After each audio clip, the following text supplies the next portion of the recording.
মাম্মা মাম্মা, এত সুন্দর টেস্টি কি বানিয়েছো মাম্মা? দেখতেও খুব সুন্দর। খেয়ে বল দেখি এটা কি। নমস্কার, মা মেয়ের হেসেলে আজ থাকছে মাছের ডিমের অন্য লোভনীয় এক রেসিপি। দেখুন তো সেটা আপনাদেরও পছন্দ হয় নাকি। এর জন্য লাগবে কিছুটা মাছের ডিম। আমি এখানে রুই মাছের ডিম নিয়েছি।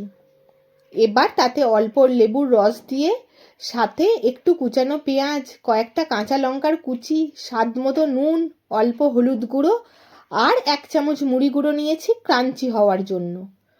এখন সব কিছু মেখে নিতে হবে।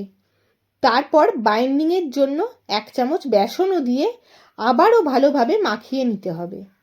তেল বেশ ভালো গরম হয়ে এলে তাতে একটা একটা করে বড়ার আকারে সবগুলো দিয়ে এক পিঠ হয়ে এলে উল্টে আর এক পিঠও লাল করে ভেজে তুলে রেখে দিতে হবে।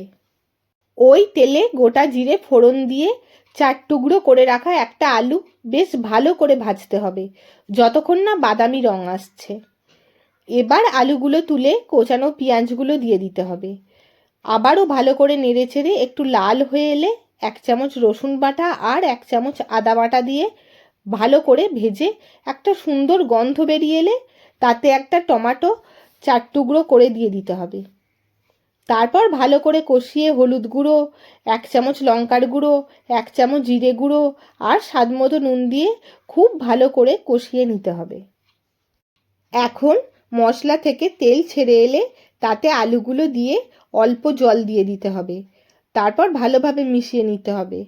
এরকম কষা কষা হয়ে তেল ছেড়ে দিলে জল দিয়ে দিতে হবে আলু সেদ্ধ হওয়ার জন্য।